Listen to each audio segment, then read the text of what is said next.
오늘 누가복음 22장에는 예수님께서 잡히시던 날 밤에 드리신 최후의 기도, 겟세마네 기도 장면이 기록되어 있습니다. 이 기록은 마태복음에 또 마가복음에도 동일하게 기록된 말씀입니다마는 의사인 누가가 기록한 누가복음이 가장 현실감 있게 기록되어 있습니다.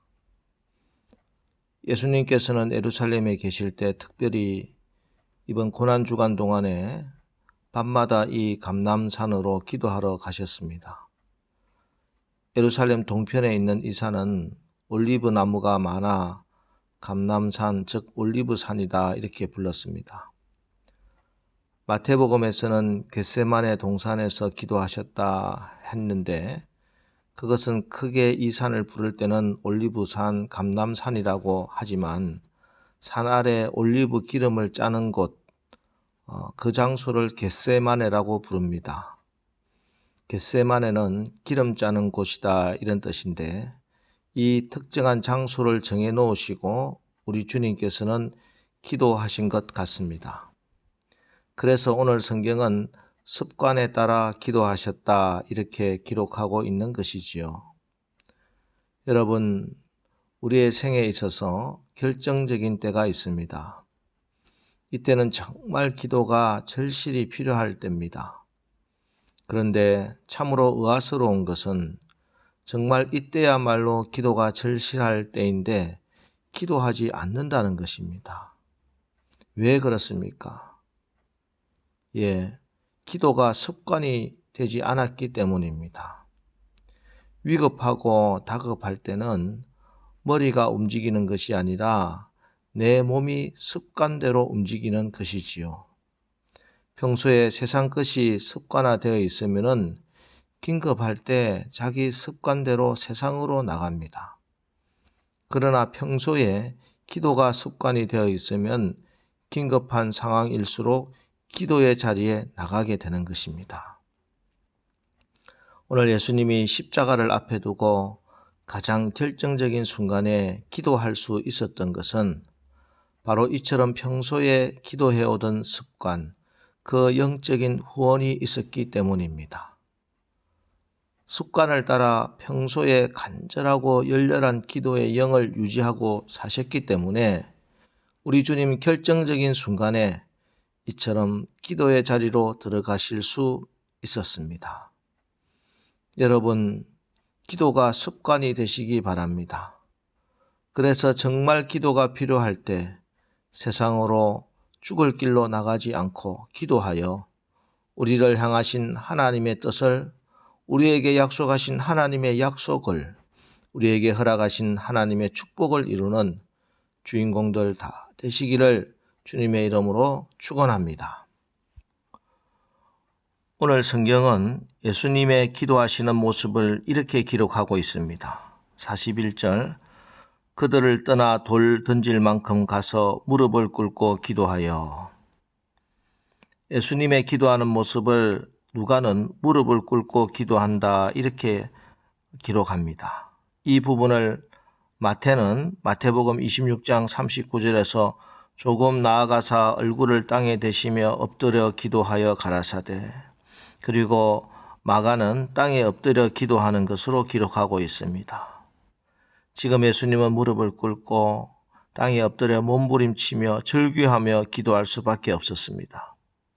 그리고 44절에 보면 얼마나 처절하게 몸부림치며 기도했던지 예수께서 힘쓰고 애써 더욱 간절히 기도하시니 땀이 땅에 떨어지는 핏방울같이 되었더라. 땀방울이 핏방울이 되어서 뚝뚝 떨어지고 있었다 말씀하고 있습니다. 여러분, 능력 있는 기도를 가능케 하는 기도의 방식은 크게 두 가지입니다. 하나는 오랫도록 기도해서 매달리는 것이고 또 하나는 마음과 육신의 힘을 기울여 기도하는 것입니다. 인내하는 마음으로 힘을 쏟지 않는 기도는 마음을 바치지 않는 기도입니다. 마음으로 간절히 기도한다는 것은 반드시 우리 육체의 노고를 필요로 합니다. 43절에서 천사가 하늘로부터 예수께 나와 힘을 더하더라. 우리 천사가 와서 예수님께 힘을 더해 주었습니다. 그런데 왜 우리는 기도 가운데 이렇게 특별히 도우시는 성령의 도우심을 경험하지 못하는 것일까? 그 가장 직접적인 이유 중 하나는 바로 우리가 도무지 간절히 기도하지 않는다는 것입니다. 예수님께서는 얼마나 몸부림치며 간절히 기도했던지 그분의 육신의 힘이 모두 다 소진되어 버렸습니다. 그리고 이렇게 육신의 기력이 다했을 때 하나님께서는 천사를 보내서 도와주신 것입니다. 여러분, 기도하면서 육신의 힘을 소진한 사람을 우리 하나님 그냥 내버려 두지 않습니다. 성령님이 우리의 연약한 기도를 도와주시고 기도의 영으로 기름 부어 주십니다. 단지 머리로만 기도하는 사람은 왜 기도가 노동인지 이해할 수 없습니다. 그러나 진정 간절히 기도해 본 사람은 누구나 기도야말로 가장 큰 육신의 힘을 요구하는 노동인 것을 깨닫게 됩니다. 그것은 기도하는 시간이 길기도 했었지만 그 기도가 하나님 앞에서 간절했기 때문에 그렇습니다. 내 육신을 쳐서 하나님 앞에 간절히 매달리면서 물러서지 않는 끈질김으로 강청하는 것이 예수님께서 우리에게 가르쳐 주신 성공적인 기도의 열쇠입니다. 이런 기도는 반드시 육신의 힘을 앗아가게 됩니다. 그 절정이 44절 말씀입니다. 예수께서 힘쓰고 애써 더욱 간절히 기도하시니 땀이 땅에 떨어지는 핏방울같이 되더라. 예수님의 기도에 힘쓰고 애쓰심은 그분의 땀샘 근처에 모세혈관을 파괴시키고 땀에 피가 섞여 내리게 할 말 정도였습니다. 오늘 우리 예수님은 이런 기도로, 이런 처절한 기도로 다음날 십자가 사역을 승리하신 것입니다. 우리 예수님은 자신을 십자가에 못 박으심으로 하나님 앞에 바쳤지만 하나님 아버지는 십자가에서 흘리신 아들의 피를 받으시기 전에 이미 겟세마네 동산에서 흘리신 기도의 눈물을, 기도의 피땀을 먼저 받으신 것입니다. 그렇습니다. 기도는 사역입니다. 기도는 사역의 준비가 아니라 사역 그 본질입니다. 하나님은 기도로 세상을 변화시키시기를 원하고 계십니다. 기도로 내 이웃을 섬기기를 원하시는 것입니다.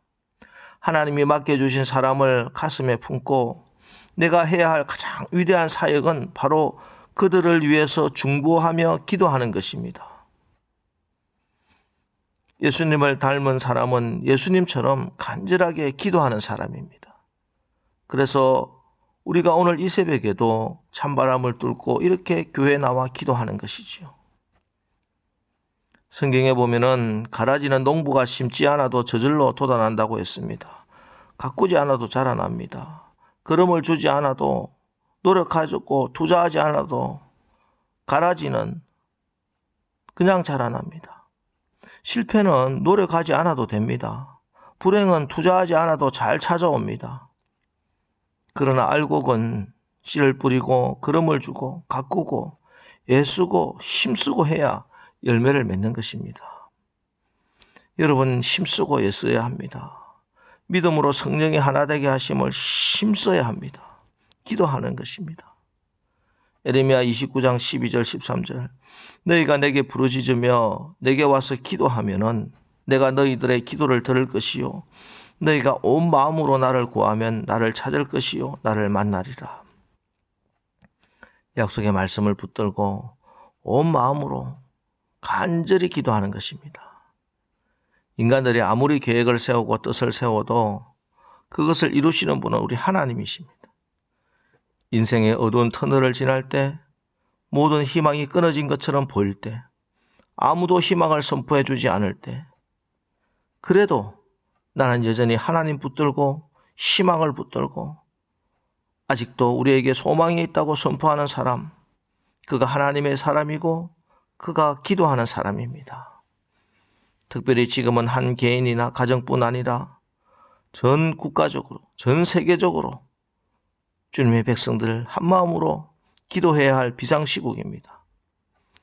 이제 오늘 우리 앞에 놓여있는 문제나 장애 굴복하지 마시고 기도로, 특별히 우리 주님이 땀방울이 핏방울이 되도록 기도하신 것처럼 우리도 주님을 닮아 간절한 기도로 이 상황 너머에 있는 하나님의 크고 비밀한 일을 깨닫고 나에게 오늘도 맡겨주신 그 사명 넉넉히 감당하는 우리 모두 다 되시기를 주님의 이름으로 축원합니다.